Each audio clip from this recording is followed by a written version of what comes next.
Hey guys, thanks for coming back to my channel. So for today's Dancer Tings episode, we're going to be talking with Conni Mckenzie. She is a dancer that focuses on dance on the camera. She has a lot of experience with film work. She's currently works as a post-production coordinator for a small independent studio in Oakland, California, and as a dance instructor for Studio 121. So if you're in the Bay Area, go ahead and check her out. Also wanted to shout out another Black owned business that I'm supporting for our Blackout 2020 on July 7th, which is the Grapevine TV. It's a media organization, and their whole focus is centralizing conversations on the Black narrative, whether that's dating, politics, police brutality, whatever it is. It's a great resource for people who are looking to just expand their minds on kind of everything that's going on right now. Really great to centralize narratives from Black people without tasking your friends and family members and neighbors on teaching you about things. Without giving them that task, you can invest in them, be a Patreon donation giver for them, and also just support their content. I'm going to go ahead and link everything down below. Thanks for watching. Thank you so much for doing this. I'm really excited. So the first question that I have for you is, can you briefly explain your movement journey and how you started and how you kind of got to where you are right now? Yeah, so I've actually been dancing from a super young age. Started at 3 years old. Mom thought I was cute dancing in front of the TV, and she was like, let's throw her in some dance classes. And she got it right. When I started out, it was more conservative than it is now. So I, for the most part, trained under very specific styles, was taught very particular movement vocabularies, and dance was that to me until starting college, where they introduced a little bit more of that flexibility in that gray area. So that was super fun and eye-opening in a way to kind of think about dance outside of the confines of these styles. When you started, do you know how your mom chose like what particular class to put you in? Oh, I was 3. I think it's at the time, I think, now we have like hip hop classes for 3-year-olds, but back then it was mostly combo classes. So she started me off with a combo class. Combo class, for people you don't know, is a great way to start a little one in movement. So the class is broken up into half ballet and half tap. And what's nice about that is I think it gives the kid a little bit of a chance to experience both, because young kids, it's hard to sit with them for an entire hour on the same subject. So it really gives them a chance to kind of switch it up, get a little exposure to both, and kind of introduce them in a way that is a little bit more engaging than teaching an hour of the same style. Okay, that's really cool. So you went to college. Did you major in dance? Yeah, so I did not major in dance. I actually majored in something totally different. I was a psych major, but very quickly realized that I could not leave the dance community for the life of me. I still took it upon myself to make sure I danced throughout all of college. So I had dance classes every single semester. I did the minor at my school. And then, I also tried to make sure I was in pieces. I tried to get involved in outside dance things. So I was not a major, but I was still plenty involved. Our program was not so conservatory focused. I think I would have gotten a bit stronger training had I been a major, but I don't think it was such a big difference that I regret my choice. Yeah, that's a really good point. I think something that a lot of dancers don't know is that they don't necessarily have to major in dance or necessarily have to go to a university to further their dance education. Like, there's a lot of different ways to do it. You can still do things outside of school as well to kind of keep up your technique. So I know that you also did film in school, right? Yes. Can you talk about that journey and how you integrated movement with that? Yeah. I always loved music videos and just watching the way that dance can come alive on screen in a way that's very different than stage performance. And I just want to know how to do it. And I think something that is very special about film is you can kind of keep it. And I'm a little selfish that way, where if I work on a project, I want to be able to hold it with me forever. And that's something really special to me about film. So that all aside, I had a media studies minor and just kind of went through the film classes. And a lot of what was my first few years of learning how to film dance was just learning how to film in general.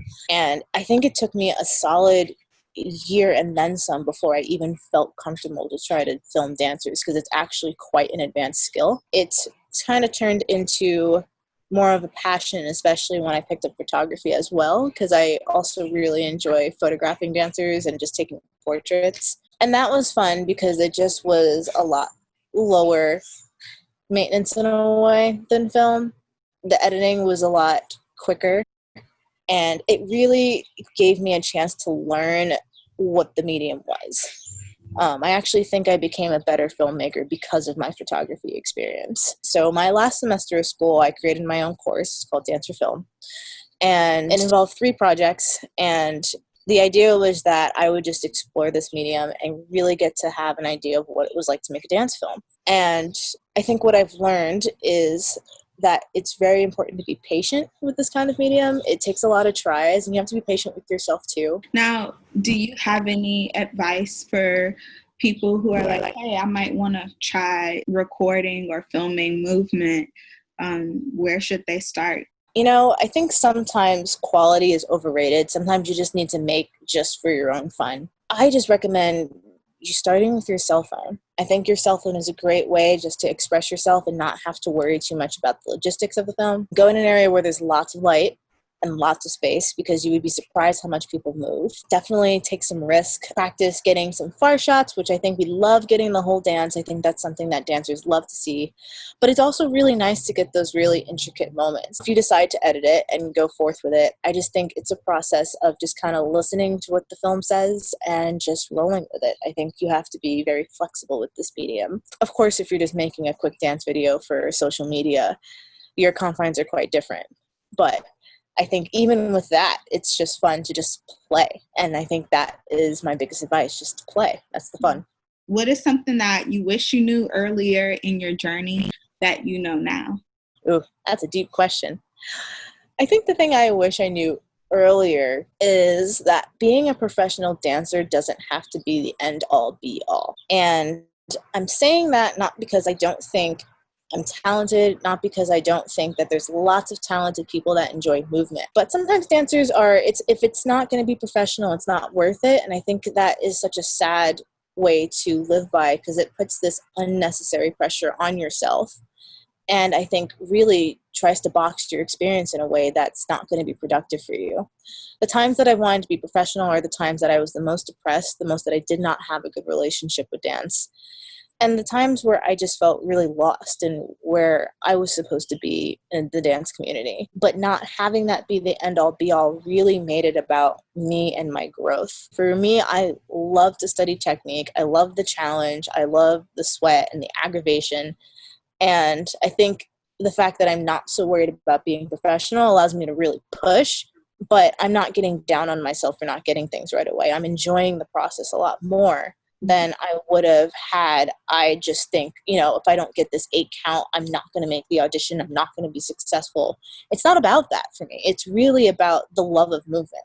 Now with that lens, I wish that I had just been kinder to myself all these years. Right. I mean, I think those are like some really good things that you brought up, like enjoying the process. It's not like the end goal, it's like how you get there.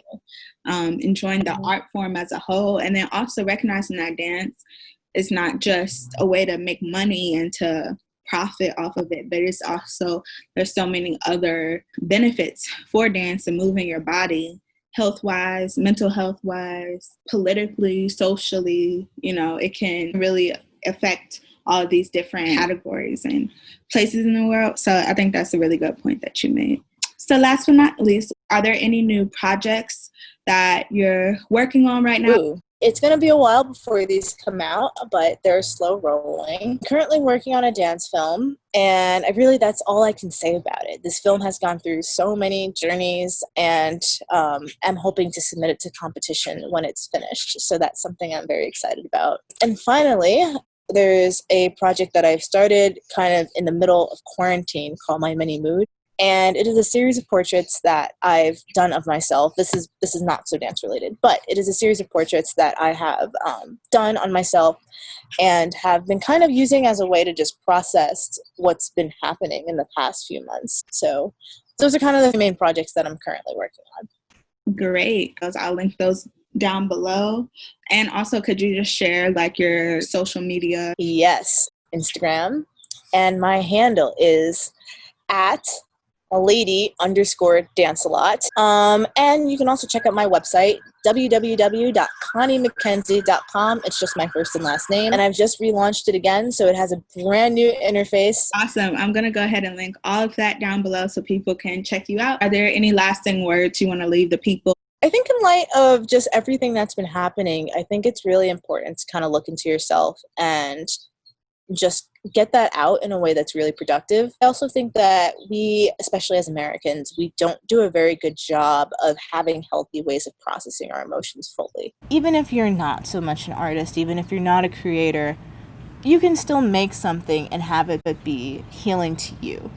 And that's kind of the point that I'm trying to get across. Like, not all art has to be for commercial purposes. It doesn't have to be to change the world. Sometimes you just need to make something. Drawing a stick figure comic, whatever it might be. Just make something and enjoy it. I think I would like to plug in just myself and also just the lots of other Black artists out there who are actually doing really great things right now. So check them out. I think there's a lot of visual artists, a lot of dance artists, a lot of musicians. Just check them out. Listen to their message. You never know what healing thing might be inside there. Yes, I think you're very right about that. Like creating things not for the intention to be, I want to make money off of this, or I want to be famous off of this, or some type of profit, but for the purpose of just healing and creating something to express yourself and to release some of that. Because like right now, like it's a lot going on in the world within the Black community, people dying, because of police brutality, and then also this pandemic we're going through. I even feel it within myself, like holding this all in and trying to be like, okay, I'm trying to be activist over here, but I'm trying to do this over here. And it's really important to just use your art as a healing mechanism to like just express yourself. Listen and honor thyself. Right. Gotta do it.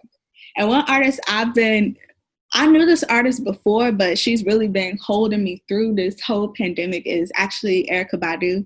So I watched the yes, yes. I watched the verses with Erykah Badu and Jill Scott. They had me like crying and laughing, and I was going through all the emotions. So you're right, like shouting out those Black artists who have been doing the work and are continually doing the work. Anyways, sorry for my little rant. Thank you so much for joining me today for this interview. Oh, it's a pleasure. I'm glad you had me.